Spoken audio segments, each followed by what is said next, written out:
college football news. Now, Alex, you may take the stage. It's all you. So yeah, Florida State Clemson game this past weekend, scheduled for noon on Saturday, was postponed. Let them know how you feel. Come on, let them know. I mean, okay. So honestly, at first, and Florida State fans, we joked about it all week long. Like, how are we going to get out of this game? Because obviously we were going to get destroyed. We had no shot against Clemson. So people made jokes all week, saying like, oh, how are we going to get out of this game? But obviously, I'm like, look, game's going to be played, whatever. But turned out it was postponed because a Clemson player tested positive Friday night, and it was only one player, but this player had symptoms earlier in the week and was practicing with the team during the week.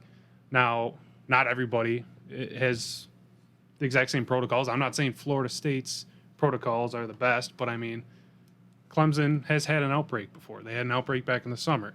Florida State hasn't had an outbreak yet. In fact, the last positive test they had was September 18th, and that was their own head coach.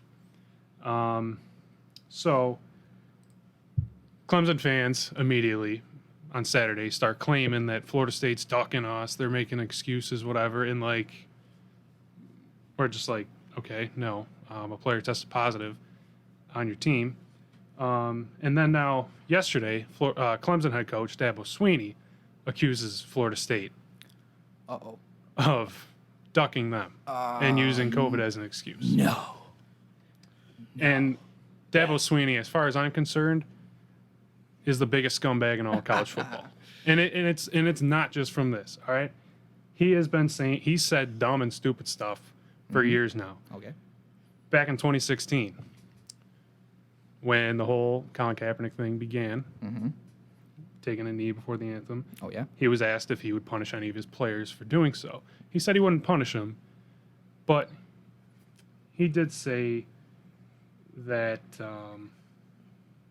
he said that it is a distraction if any of his players were to kneel. And he went on to say, players should just, or not players, but anyone who has a problem should just move, more people should just move away from this country. We know who you're referring to, Dabo. Also, this past summer when Black Lives Matter protests were going on, there was a picture of him, a family photo of him wearing a Football Matters shirt. Once again, we know what you're not fooling anyone, Dabo. We know what you're referring to. Let him hear it. Let him hear it. Come on.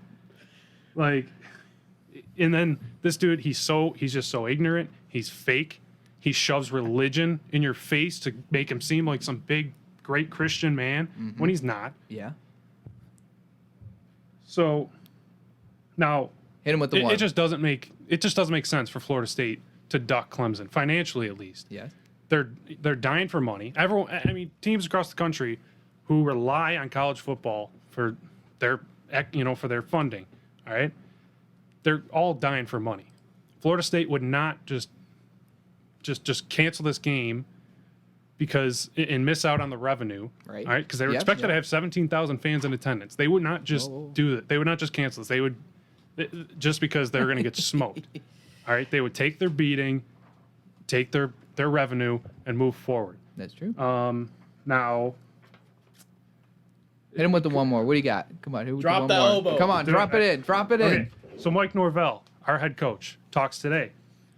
He kind of took the high road, but he still addressed it, which I want him to do. I'm not saying he had to light him up, but just take the high road, all right, and at least address it. Don't just say, well, no, we're on to Virginia right now. We're not going to talk about it.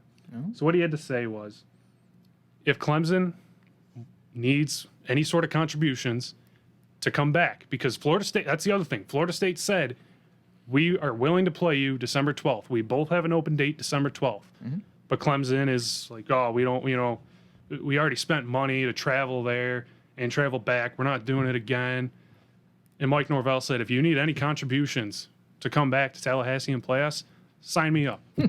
Damn straight. That's right. He's not ducking nobody. Florida State ain't ducking nobody. Tell him. Tell him. Now we're gonna get smoked if we play him. Keep it going. But, come on, Alex. Come on. Let it out. He went on to say, Florida State has a young team. They're in fact the youngest team in the country. Yes. They're not going to pass up on any rep to try and get better. They need as many reps as possible to try to develop their young players and build for the future. I think you got it. I think you did it, Alex. I think you did it. Now we need to move the stage to Kevin. Kevin, what did you think of the Michigan at Rutgers game? Al, are you okay? Do you need a back rub? Do you need maybe some water? He's got water. All right. Let me know if you need anything. I'm a little worried about you over here. I'm good. He's good. All right. Well, Michigan Rutgers, very ugly game. The fact that I went to 3 overtimes was embarrassing. Big takeaway is Cade McNamara came in relief of Joe Milton, had an awesome game, 5 total touchdowns, led us to victory. So I think he's the guy you got to go with the rest of the way. Still think we need to have some defensive adjustments, because the thing with a Don Brown defense is you don't get any adjustments, and it just comes to a point where it becomes obvious that you need to adjust to certain things the offense is throwing at you. Also, we got to get our running backs all sorted out, because I feel like, we're not utilizing all the talent we have at running back, and, I want to see some more Zach Charbonnet personally. He was like my guy for the Heisman. Bias aside, I'm very biased, but the jury's still out on Harbaugh. Need to see a turnaround. Definitely need to see us beat the 0-5 Penn State Nittany Lions this week. And if not, I kind of got my eyes set on Matt Campbell from Iowa State. I would love to bring him in. If Harbaugh doesn't fix things here, I mean, it's year 6.